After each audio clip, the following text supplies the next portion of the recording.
Hello everyone, welcome to easy chemistry concepts. మనం previous వీడియోలో Bohr's atomic model యొక్క postulates అలాగే లిమిటేషన్స్ గురించి నేర్చుకున్నాం. ఈ వీడియోలో బోర్ ప్రపోజ్ చేసిన స్టేషనరీ ఆర్బిట్స్ యొక్క రేడియస్ యొక్క డెరివేషన్ పార్ట్, అలాగే absorption or emission of photon దాని యొక్క ఫ్రీక్వెన్సీకి డెరివేషన్, అలాగే రిగ్బర్ట్ ఈక్వేషన్ యొక్క డెరివేషన్ పార్ట్ అనేది ఈ వీడియోలో నేర్చుకుందాం. టాపిక్లోకి వెళ్ళినట్టయితే ఫస్ట్ ఆఫ్ ఆల్ ఒక ఆర్బిట్ యొక్క రేడియస్కి ఎక్స్ప్రెషన్ అనేది డెరైవ్ చేయడం ఫస్ట్ ఆఫ్ ఆల్ చూద్దాం. ఫస్ట్ ఆఫ్ ఆల్ ఎనర్జీకి మనకి it is the combination of both kinetic and potential energy. మనకి కైనెటిక్ ఎనర్జీకి వచ్చి formula ½ whereas potential energy K is a Coulomb constant and Q1 Q2 by R. Here Q1 Q2 are the charges that equals to E is equal to ½ plus K into మనకి ఒక atom చూసుకుంటే 2 types of charges అనేవి మనకి present అయి ఉంటాయి. అందులో ఒకటి వచ్చేసి మనకి ప్రోటాన్ అండ్ నెక్స్ట్ వన్ వచ్చేసి ఎలక్ట్రాన్. ప్రోటాన్ యొక్క చార్జ్ చూసుకుంటే మనకి పాజిటివ్, అలాగే ఎలక్ట్రాన్ యొక్క చార్జ్ ఏమో నెగిటివ్. లెట్ ప్రోటాన్ చార్జ్ని మనం ఈ అనుకుందాం, whereas electron is -e by r. r is the distance between the two charges. దీనే సింప్లిఫై చేస్తే E is equal to ½ plus minus ke² by r. And ఇక్కడ minus into plus is always minus. So E is equal to ½ minus ke² by r. Consider this is an equation 1. For example ఒక atom చూసుకుంటే ఇక్కడ మనకి ఇది nucleus అనుకుంటే and first orbital electron అనేది మనకి revolve అవుతుంది అనుకుంటే, ఈ ఎలక్ట్రాన్ ఈ పర్ఫెక్ట్ ఆర్బిటాల్లోనే రివాల్వ్ అవ్వాలంటే ఇక్కడ 2 టైప్స్ ఆఫ్ ఫోర్సెస్ అనేవి మనకి యాక్ట్ చేస్తాయి. అందులో ఫస్ట్ వన్ వచ్చేసి centripetal force and second one వచ్చేసి సెంట్రిఫ్యూగల్ ఫోర్స్. ఈ సెంట్రిపెటల్ ఫోర్స్ అనేది మనకి ఎలక్ట్రాన్ ఈ డిజైర్డ్ ఆర్బిట్లో రొటేట్ అవ్వడానికి యూజ్ అవుతుంది. వేరస్ సెంట్రిఫ్యూగల్ ఫోర్స్ అనేది ఈ న్యూక్లియస్ వైపు అట్రాక్ట్ చేయడానికి యూజ్ అవుతుంది. ఈ ఎలక్ట్రాన్ అనేది ఈ పర్ఫెక్ట్ ఆర్బిటాల్లో ఈ పర్టికులర్ ఆర్బిట్లో స్టేషనరీగా అంటే కాన్స్టెంట్గా రివాల్వ్ అవ్వాలంటే both the centripetal and centrifugal forces should be equal. So according to this the centripetal force is equal to the centrifugal force. That implies centripetal force manaki MAC. Here M is the mass and A is the acceleration of that electron. That equals to K into mod of Q1 into mod of Q2 by R square. Let us consider the charges are E and minus E. That implies MAC is equal to K into E into minus E by R square. Anything that includes in mod is positive. So mod లో ఏమున్నా negative ఉన్నా positive ఉన్నా అది బయటకు వచ్చినప్పటికీ positive ఉంది. So MAC is equal to ke² by r square. Whereas మనకి acceleration కి formula v² by r. So substituting the acceleration value mv² by r is equal to ke² by r square. Here r cancel అయ్యి మనకి equation అనేది mv² is equal to ke² by r. let us consider this is an equation 2. So మనకి equation 1 వచ్చేసి మనకి E is equal to half mv square minus ke square by r and equation 2 మనకి mv square is equal to ke square by r వచ్చింది. So ఈ equation 2లో ఉన్న mv square యొక్క value అనేది మనం ఈక్వేషన్ 1లో సబ్స్టిట్యూట్ చేసినట్టయితే E is equal to half ke square by r minus ke square by r. And ఈ ఈక్వేషన్లో ke square by r ని కామన్ తీస్తే E is equal to ke square by r into 1/2 minus 1. That implies E is equal to ke square by r into minus half. That implies E is equal to minus half ke square by r. ఈ equation కి 3 is. Let us consider this is equation 3. Then we have, according to Bohr's postulate, manaki the angular momentum of an electron is equal to the integral multiple of h by 2 pi. Here h by 2 pi constant మనం h bar కింద consider చేసుకుంటే ఆ equation mvr is equal to nh bar అవుతుంది. So then v is equal to మనకి nh bar by mvar. ఈ equation ని 4 కింద consider చేసుకుంటే the value of v is substituted in equation 2. ఈ v వాల్యూని మనం ఈక్వేషన్ 2లో సబ్స్టిట్యూట్ చేసుకుంటే మనకి m into nh bar by mvar whole square is equal to k square by r. Here that implies m into n square h bar square by m square r square is equal to k square by r. Here m and r అనేవి cancel అవుతాయి. So that implies n square h bar square by mr is equal to k square. So మనకి r కావాలంటే r is equal to n square h bar square by m k square. So here r is the radius of the orbit. So మనకి ఒక orbit యొక్క రేడియస్కి వచ్చేసి radius find చేయడానికి మనకి formula వచ్చేసి n square h bar square by m ke square. Here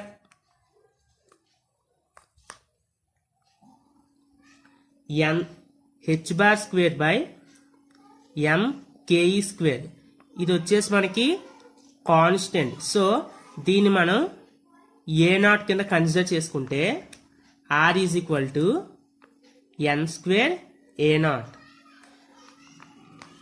ఇది వచ్చేసి మనకి ఒక ఆర్బిట్ యొక్క రేడియస్ ని ఫైండ్ చేయడానికి మనకి వచ్చేసి ఫార్ములా. హియర్ a0 కి ఒక వాల్యూ ఉంది. a0 వాల్యూ వచ్చేసి మనకి 52.9 పికోమీటర్స్. సో ఇది వచ్చేసి మనకి ఒక ఆర్బిట్ రేడియస్ ని ఫైండ్ చేయడానికి వచ్చేసిన formula. r is equal to n square a0. Next వచ్చేసి మనకి frequency of emitted or absorbed radiation. So during transitions electron excite అయినప్పుడు లేదా మళ్ళీ రిటర్న్ దాని యొక్క ఇనీషియల్ ఆర్బిట్ కి రిటర్న్ వచ్చినప్పుడు ఆ రిలీజ్ అయ్యే ఎనర్జీ లేదా రేడియేషన్ యొక్క ఫ్రీక్వెన్సీకి ఫార్ములా డిరైవ్ చేయడం. మనకి ఈక్వేషన్ 3 నుంచి మనకి E is equal to minus half ke square by r. So here మనకి ఈ r ప్లేస్ లో మనం ఇప్పుడు డిరైవ్ చేసిన radius of the orbit r value అనేది మనం సబ్స్టిట్యూట్ చేసినట్టయితే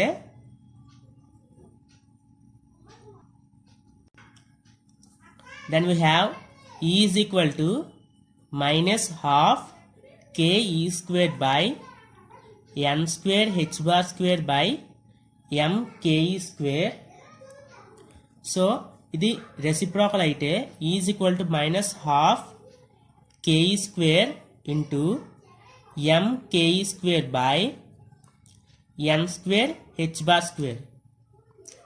Then E is equal to minus half m k square e square into e square e power 4 by n square h bar square. దీన్నే మనం is equal to minus half into m k square e power 4 by h bar square into 1 by n square కింద రాసుకోవచ్చు. దీన్ని equation 5 ఇచ్చుకోండి. Then according to Planck's quantity మనకి is equal to delta is equal to h nu during transitions. So మనకి nu value కావాలంటే nu is equal to delta e by h. Here nu is equal to మనకి delta is nothing but the difference in higher orbit to the lower orbit. So E2 minus E1 by h. So ఈ ఈక్వేషన్లో మనం ఈ energy యొక్క value అనేది మనం substitute చేసుకుంటే మనకి nu is equal to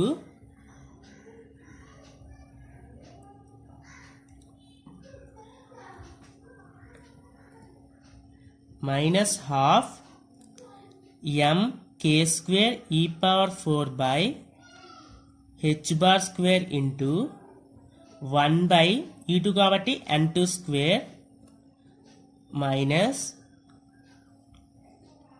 minus of half into m k square e power 4 by h bar square into 1 by N1 square by h. That implies nu is equal to minus half m k square e power 4 by h bar square into 1 by n2 square. Here minus into minus plus, so plus half m k square e power 4 by h bar square into 1 by n1 square by h. దీన్నే మనం ఈ పాజిటివ్ని ముందర ఈ నెగిటివ్ని తర్వాత రాసుకున్నట్టయితే nu is equal to half m k square e power 4 by h bar square into 1 by n1 square minus half m k square e power 4 by h bar square into 1 by n2 square by h. ఈ ఈక్వేషన్లో మనం half mk square e power 4 by h bar స్క్వేర్ని common తీస్తే nu is equal to half mk square e power 4 by h bar square into 1 by n1 square minus 1 by n2 square by h. మనకి ఇందాకల n h by 2 పైన మనం h bar కింద consider చేసాం. So మనకి h కావాలంటే h is equal to, for example consider this is the initial orbit అంటే first orbit కాబట్టి 1 అనుకుంటే value h by 2 pi is equal to h bar. So h is equal to 2 pi into h bar. So ఈ h వాల్యూలో మనం 2 pi h బార్ని substitute చేసినట్టయితే nu is equal to half m k square e power 4 by h bar square into 1 by n1 square minus 1 by n2 square by 2 pi h bar. దీన్ని reciprocal చేసినట్టయితే u is equal to half mk square e power 4 by h bar square into ఇది reverse అయితే 1 by 2 pi h bar into 1 by n1 square minus 1 by n2 square. So మనకి ఇది multiplication చేసినట్టయితే nu is equal to half m k square e power 4 by 2 pi h bar cube into 1 by n1 square minus 1 by n2 square. So దీన్ని మనం mk square e power 4 by 4 pi h bar cube into 1 by n1 square minus 1 by n2 square. So మనకి ఫ్రీక్వెన్సీకి వచ్చే formula మనకి ఒక during transitions మనకి ఫ్రీక్వెన్సీని find చేయడానికి వచ్చేసి మనకి ఫార్ములా వచ్చేసి new is equal to mk square e power 4 by 4 pi h bar cube into 1 by n1 square minus 1 by n2 square. మన నెక్స్ట్ టాపిక్ వచ్చేసి డెరివేషన్ ఆఫ్ రిడ్బర్గ్ ఈక్వేషన్. మనం ఇంతవరకు ఒక రేడియస్ ఆఫ్ ది ఆర్బిట్ కి అలాగే ఫ్రీక్వెన్సీకి మనం derivation అనేది చూసాం. వాటి ఎక్స్ప్రెషన్స్ ఫార్ములాస్ అనేవి మనం డెరైవ్ చేసాం. ఇప్పుడు రిడ్బర్గ్ ఈక్వేషన్ యొక్క డెరివేషన్ పార్ట్ చూసుకున్నట్టయితే మనకి వచ్చేసి ఫ్రీక్వెన్సీకి వచ్చిన ఫార్ములాని ఫస్ట్ తీసుకున్నట్టయితే new is equal to mk square e power 4 by 4 pi into h bar cube into 1 by n1 square minus 1 by n2 square. So Rydberg equation in terms of wavelength చూసుకున్నట్టయితే మనకి c is equal to nu lambda that implies nu is equal to c by lambda.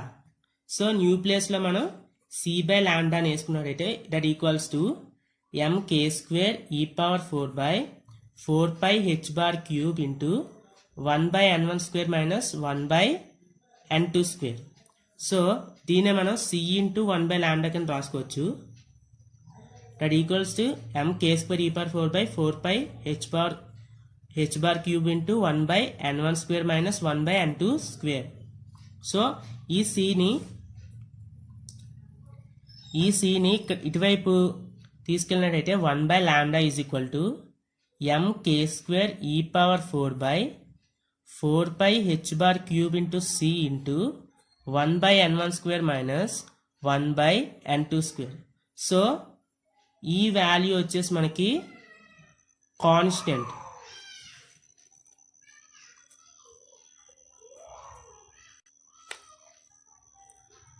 ఈ వాల్యూని మనం Rydberg constant అంటాం. It is indicated by with RH. So ఆ RH ని substitute చేసుకుంటే మనం 1 by lambda is equal to RH into 1 by n1 square minus 1 by n2 square. So this is the Rydberg equation in terms of wavelength. So మనకి wave number కావాలనుకుంటే the wave number is nothing but the reciprocal of this wave length. So new bar is equal to RH into 1 by n1 square minus 1 by n2 square. So this is the Rydberg equation in terms of wave number. So ఈ వీడియోలో వచ్చేసి మనం radius of an orbit కి formula derive చేసాం. ఆ formula వచ్చేసి r is equal to n square h bar square by mke square. ఇందులో h square mke square మనం a0 కింద కన్సిడర్ చేసుకుంటే ఆ ఫార్ములా వచ్చేసి మనకి r is equal to n square a0. Here a0 value వచ్చేసి మనకి 59.2 పికోమీటర్స్. వెరాస్ ఫ్రీక్వెన్సీ యొక్క ఫార్ములా వచ్చేసి మనకి nu is equal to mke square e power 4 by 4 pi h bar cube into 1 by n1 square minus 1 by n2 square.